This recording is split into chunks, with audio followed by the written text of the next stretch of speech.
Hello friends, आज हम class 6 का मैथ प्रश्नावली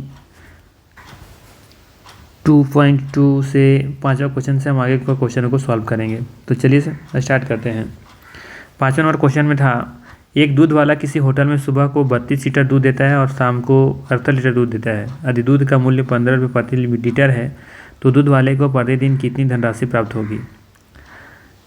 याद कीजिए कि मैंने जो थ्री पार्ट बताया था उसमें 15 रुपये जो लीटर है, हमने यहाँ पर समोसा का एग्जाम्पल लिया था, है ना। तो देखिए इसको कैसे बनाएंगे। दिया हुआ है सुबह कितना लेता है,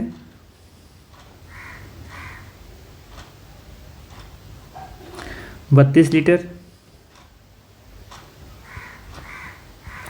और शाम को कितना देता है, 68 लीटर।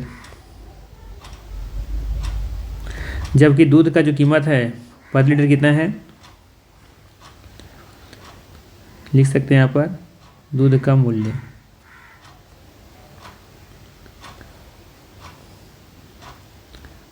दूध का मूल्य 15 रुपये प्रति लीटर है, ठीक है। तो हम ऐसे भी लिख सकते हैं, कह सकते हैं क्या कि 32 लीटर सुबह में लेता है, कितना के रेट से, 15 रुपये के रेट से, ठीक है। और 68 लीटर देता है शाम में, वही 15 रुपये के रेट से। तो ये देख रहे हैं कहीं ना कहीं किस तरह का इक्वेशन बैठ रहा है, ए गुना बी और ये भी क्या है, सी गुना ए। इसको थोड़ा सा हम क्या करते हैं, उल्टा कर लेते हैं, मतलब इस तरीके से लिख लेते हैं ताकि मेरा आसान हो जाए वो फॉर्मूले पे। 15 का रेट से कितना रुपया, कितना लीटर, 32 लीटर। जबकि हम ले रहे हैं कितना, 15 के रेट से ही कितने लीटर, 68 लीटर। समोसा के रेट जो लिए थे एग्जाम्पल याद कीजिए, 5 समोसा लिए थे और दोनों का जो राम और रोहन था, दो अलग अलग क्वांटिटी का ऑर्डर किया था, कोई 7 किया था कोई 8 किया था, ठीक है। तो ये टोटल जोड़ेंगे, ये वाला सुबह का इतना रेट से इतना कीमत हो जाएगा और ये शाम वाले इतना कीमत का दूध ले रहा है वो। तो याद कीजिए इसी पे हमने बनाया था क्या कि ए गुना बी प्लस ए गुना सी, यानी कि ए वाला ए होगा और ये वाला भी ए है, ये बी हमारा, ये वाला सी की तरह काम कर रहा है। अगर ऐसा है तो इसको हम लिख सकते हैं ए गुना बी प्लस सी भी लिख सकते हैं। तो इसको हम क्या लिख सकते हैं, इसी के इक्वल लिख सकते हैं क्या, 15 गुना 68, यानी ए गुना बी प्लस सी। तो ये 15 हो जाएगा और 68 32 को जोड़ेंगे कितना हो जाएगा, ये 100। तो इक्वल टू कितना हो जाएगा, 1500, यानी कि टोटल उसे कितनी धनराशि प्राप्त होगी, 1500 रुपया की धनराशि प्राप्त होगी। लिख सकते हैं नीचे एक लाइन में कि दूध वाले को प्रतिदिन 1500 रुपये की धनराशि प्राप्त होगी, ठीक है। चलिए अगला क्वेश्चन देखते हैं। यहाँ भी उसी तरह का क्वेश्चन दिया हुआ है, किसी कक्षा में 20 लड़कियाँ और 15 लड़के हैं। एक दिव्यांग व्यक्ति को आर्थिक मदद के लिए, एक दिव्यांग व्यक्ति है उसको क्या देना है, आर्थिक मदद देना है और प्रत्येक बच्चा कितना दे रहा है, 5 रुपये दे रहा है, ठीक है। तो दिव्यांग व्यक्ति को कितना धनराशि प्राप्त होगी। तो लिखेंगे पहले लड़कियों की संख्या, लड़कियों की संख्या कितना है, 20 है। जबकि लड़कों की संख्या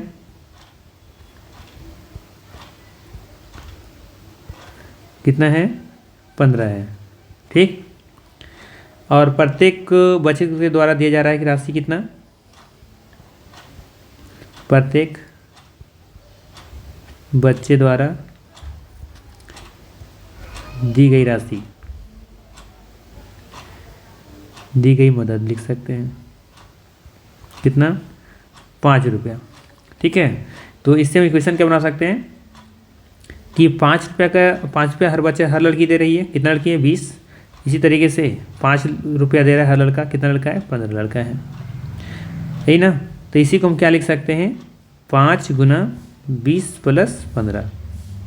कैसे, अगर ए गुना बी है प्लस ए गुना सी है तो इसी के इक्वल हम क्या लिख सकते हैं, ए गुना बी प्लस सी, ठीक। तो ये क्या हो जाएगा, 5 गुना 20 और 15 जोड़ेंगे तो हो जाएगा 20 30 और 5 35, ठीक है। तो गुना कर लीजिए, 5 25 और 5 15 2 17, 175 रुपये, ठीक ना।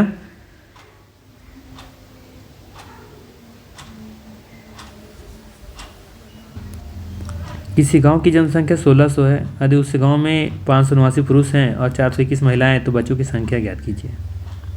ठीक है, लिखेंगे पहले क्या इसमें कैसे बनाएंगे, गांव की जनसंख्या लिख लेते हैं पहले।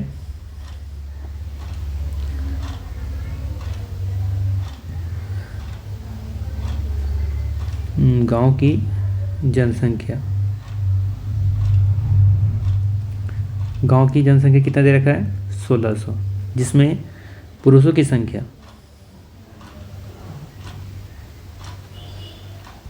पुरुषों की संख्या 589,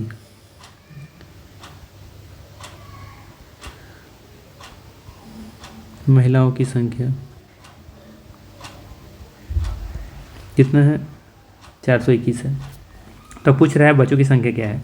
अगर 1600 पुरुष हैं तो इसमें अगर ये हम पुरुषों को घटा दें और साथ साथ में महिलाओं को भी घटा दें तो जो बच जाएगा वो क्या निकल जाएगा, बच्चों की संख्या निकल जाएगा ना। तो यहाँ लिख सकते हैं बच्चों की संख्या बराबर बच्चों की संख्या, ठीक है। तो इसीलिए बच्चों की संख्या बराबर क्या लिख लेंगे, गांव की जनसंख्या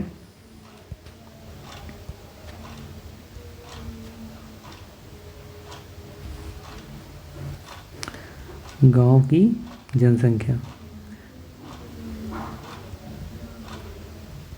ठीक है। घटा देंगे उसमें क्या, इसे घटा देंगे पुरुषों की संख्या प्लस महिलाओं की संख्या, ठीक है। तो हम लिख ले गांव की जनसंख्या कितना है 1600, माइनस करेंगे उसमें क्या 589 पुरुषों की संख्या प्लस में महिलाओं की संख्या। तो ये 1600 माइनस, अब ये दोनों को जोड़ देंगे तो 5 और 9 और 1 कितना हो जाएगा 1000, ठीक है। तो घटाएंगे तो कितना निकल जाएगा 600। तो कह सकते हैं बच्चों की जो संख्या है वो कितना है 600 है, ठीक है। चलिए अगला क्वेश्चन देखते हैं। रिक्त स्थानों को भरें। हम जानते हैं किसी भी संख्या में जब जीरो से गुना करते हैं उसका रिजल्ट क्या आएगा, जीरो ही आएगा। किसी भी संख्या में जब किसी भी संख्या जीरो में किसी संख्या भाग लगाएंगे तो क्या मिलेगा, हमको जीरो मिलेगा, है ना, याद कीजिए। लेकिन अगर ये हम 10 में जीरो से भाग लगाएंगे तो ये क्या होगा, अपरिभाषित होता है। आप 375 में अगर जीरो घटाएंगे तो क्या मिलेगा, हमें वही संख्या मिलेगा 375 ही मिलेगा। 4372 में से 1 में भाग लगाएंगे तो हमें वही संख्या प्राप्त होगा। अब 222 में 1 से गुना करें तो कितना मिलेगा, 222 ही मिलेगा, ठीक है। किसी संख्या में जब हम 1 से गुना करते हैं तो हमको वही संख्या प्राप्त होता है। तो यहाँ देखिए 768 है और प्लस में है, उसमें क्या हम जोड़ें या अगर जोड़ें तो 768 मिलेगा। तो वो संख्या मात्र संख्या कौन सी होगी, जीरो। अब यहाँ पे देखिए 99 है 40 है इक्वल टू लिखा है प्लस 99, यहाँ पर क्या रखना होगा 40, ठीक है। तो ये कौन सा नियम से है, क्रम विनिमय गुण से। जैसे बोलता है ना कि 7 + 4 जोड़ेंगे तो भी 11 आएगा और 4 प्लस अगर 7 जोड़ते हैं तो भी क्या आएगा 11 ही आएगा, ठीक है। तो इसको हम ऐसे भी लिख सकते हैं 7 + 4 इक्वल टू 7 + 4, 7 + 4 लिखें तो भी या 7 + 4 लिखें तो भी, तो ये चीज़ यहाँ लिखा हुआ 99 + 40 लिखें तो भी या फिर 40 + 99 लिखेंगे तो भी आंसर एक ही आएगा। तो ये कौन सा गुण है, ये गुण बताइए कौन सा गुण है, योग का। लिखना है नहीं आपको, लेकिन बता दे रहा हूँ मैं कि योग का क्या किया गया, क्रम को बदला बदली किया गया, तो यानी कि क्रम विनिमय। आगे देखिए यहाँ पर भी है 735 × 265 इक्वल टू, अब यहाँ 265 कैसे गुना करेंगे तो जाहिर है 265 यहाँ दिख रहा है तो इसमें 735 हो जाएगा, यहाँ पे 735। तो ये क्या हो जाएगा यहाँ पर देखिए, जैसे a × b equal to b × a, याद है ये कौन सा गुण है, गुणन का क्रम विनिमय गुण, गुणन का क्रम विनिमय, यही है ना। इसको क्या कहते हैं कि 735 265 है, 265 यहाँ भी है तो 735 यहाँ छूट रहती है 735 हो जाएगा। मतलब कि अगर 4 × 7 करेंगे तो भी क्या आएगा 28 आएगा, या फिर 7 × 4 से करेंगे तो भी हमें क्या मिलेगा 28 ही मिलेगा, ठीक है। चलिए आगे लिखा हुआ है 9 नंबर क्वेश्चन में कि 56, 33, 44 को मान 2 तरीके से ज्ञात करना है।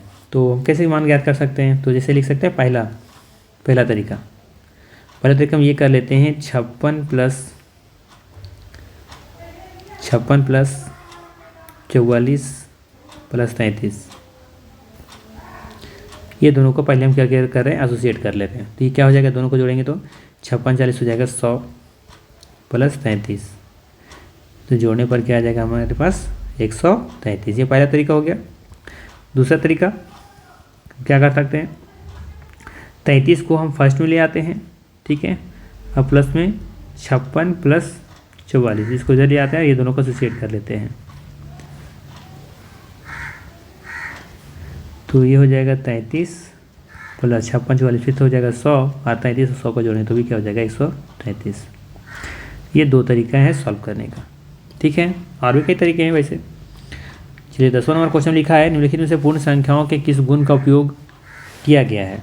सिर्फ पूछा गया है किस गुण का प्रयोग किया गया, को गुण बताना है पूर्ण संख्याओं के लिए। तो देखिए 2 गुना 19 गुना 50, यहाँ पर 2 है तो 2 ही रखा गया, 19 को आगे ले गया और 50 को इधर ले गया, यानी कि क्रम को क्या किया गया, अदला बदली किया गया है, यानी सिर्फ 19 गुना 50 था या 50 19 किया हुआ है, तो इसका मतलब ये कहाँ पर कौन सा गुण किया गया है, तो यहाँ पर लिख सकते हैं गुणन का क्रम विनिमय गुण, ठीक है। बस इतनी सी बात आपको लिखनी है यहाँ।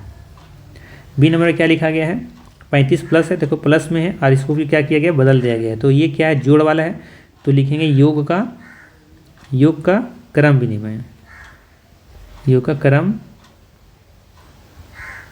विनिमय, ठीक। अब यहाँ पे देखिए क्या किया गया है, 99 में 0 जोड़ेंगे तो अच्छा यहाँ पे कुछ प्रिंटिंग है, ये प्लस नहीं होगा, ठीक है, ये प्लस यहाँ पे ये प्लस नहीं होगा, ठीक है।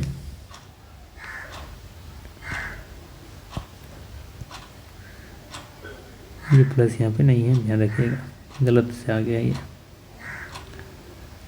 ठीक है। तो यहाँ पे क्या हो जाएगा, 99 प्लस 0 इक्वल टू 0 प्लस 99, तो फिर हमें क्या मिलेगा, 99 मिलेगा, तो याद कीजिए a प्लस 0, ठीक है, या फिर 0 प्लस c, तो जोड़ेंगे तो हमें क्या मिलेगा, वापस यही मिलेगा, वही प्रॉपर्टी यहाँ दिख रहा है। तो इसे कौन सा गुण दिखाएंगे हम, ये बताइए कौन सा गुण है ये, इसको बोलते हैं योज तत्समक। क्या बोलते हैं, योज तत्समक,